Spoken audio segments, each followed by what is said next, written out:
आजकल तो देखो प्रायः ऐसे दांत से प्लास्टिक नोचेंगे, ऐसे पानी पिएंगे, कब भरी गई, कहां भरी गई, कैसा पानी, बड़ा देखो कैसा हमारे भजन साधन के लिए विक्षेप पैदा होता चला जा रहा है। आपके अंदर अच्छे भाव आ रहे हैं या बुरे भाव आ रहे हैं तो उनमें 10 बातें प्रधान हैं। पहला, स्थान। आप कहां बैठे हैं, कहां रह रहे हैं, किस जगह खड़े हैं, आपको स्थान देख करके ही बर्ताव में उतरना है। जैसे मंदिरालय है, आप वहां खड़े होंगे तो तमोगुण अपने आप बढ़ने लगेगा, आसुरी प्रवृत्ति बढ़ने लगेगी। ऐसे ऐसे जिस स्थान पर खड़े होने से, देखने से, बात करने से हमारी वृत्ति बिगड़ रही, उस स्थान का तत्काल त्याग कर देना चाहिए, वहां से हट जाना चाहिए। दूसरा है अन्न। बहुत बड़ा प्रभाव अन्न का होता है। अगर अधर्म के द्वारा कमाया हुआ अन्न है तो बुद्धि अधर्म में ही लगेगी। यदि भोजन पकाते समय, रसोई रांधते समय आप विकारात्मक चिंतन कर रहे हैं तो कोई भी प्रसाद पाए उसके अंदर विकार जागृत हो जाएगा। और तीसरा, जल। पानी भी बहुत संभाल के।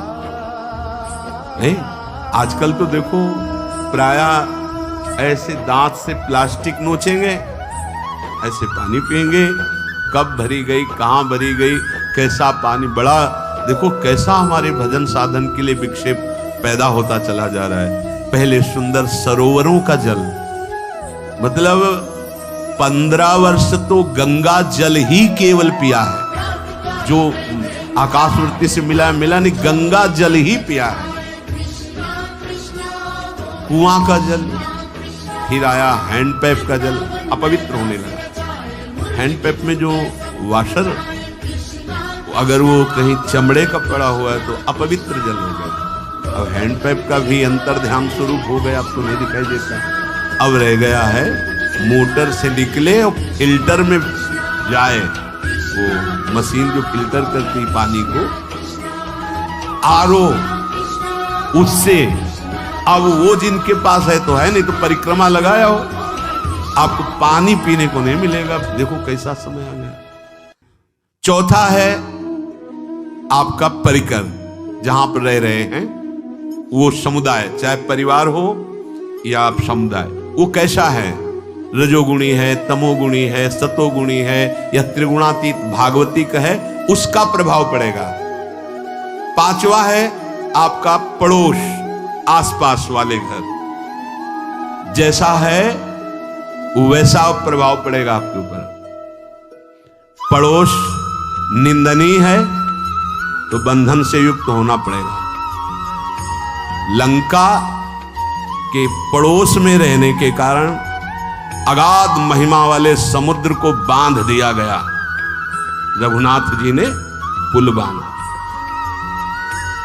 दंड देने के लिए तैयार हो गए थे सरकार, अग्निबाण संधान कर लिया था, पड़ोस के कारण ही तो ना, पड़ोसी रावण था। इसीलिए आस पड़ोस का बड़ा प्रभाव पड़ता है। फिर अगला है दृश्य। इस पे बहुत सावधानी की जरूरत है। ये मोबाइल भगवान चल गए हैं, बहुत विस्तार से चल गए हैं। अब कोई छोटा मोबाइल रखना नहीं चाहता, सब वो स्क्रीन वाला रखना चाहते, टच मोबाइल।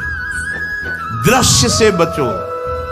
बच्चों, जवानों, बूढ़ों, सबकी वृत्ति जो माया आकर्षित करती, जो दृश्य हम देखने के लिए अंदर से उल्लसित है, वो मोबाइल में सब है, चाहे भागवतिक और चाहे सांसारिक। तो भाई देख लो, गुण दोष में संसार है। अगर आप दोष ग्रहण करना चाहते हो तो दोष ले लो, गुण तो गुण। बहुत बहुत खतरनाक विषय है और बहुत लाभदायक विषय है। किसी संत की वाणी एक बार समझ में नहीं आए, अगर हम 10 बार सुने तो समझ में आ जाएगी। ये लाभदायक है, उसका दुरुपयोग ना करो। अब हमारी इतनी चंचल वृत्ति है कि दुरुपयोग करने के लिए उत्साह बढ़ जाता है। बोले अब सब काम हो गया है, अब एकांत सेवन कर रहे हैं, अंदर से सिटकिनी बंद, और मोबाइल भगवान का संग शुरू। 2-4 मिनट सत्संग और अच्छे दृश्य देखे, फिर बगले में वहां सब होता है। और कार्य, आप जो कार्य करते हैं उसका प्रभाव आपके मन के ऊपर पड़ता है। और उपासना, आप उपासना भोगों की करते हैं या योग की करते हैं, ये 10 से भाव बनते हैं और 10 से भाव बिगड़ते हैं। स्थान, अन्न, जल, परिवार, अड़ोस पड़ोस, दृश्य, साहित्य, आलोचना, आजीविका का कार्य और उपासना। यदि ये भागवतिक हुए तो आपके अंदर भगवत भाव बढ़ेगा, और यदि ये रजोगुणी तमोगुणी हुए तो आपके अंदर आसुरी भाव बढ़ेगा। इन 10 से सावधानी पूर्वक व्यवहार होना चाहिए।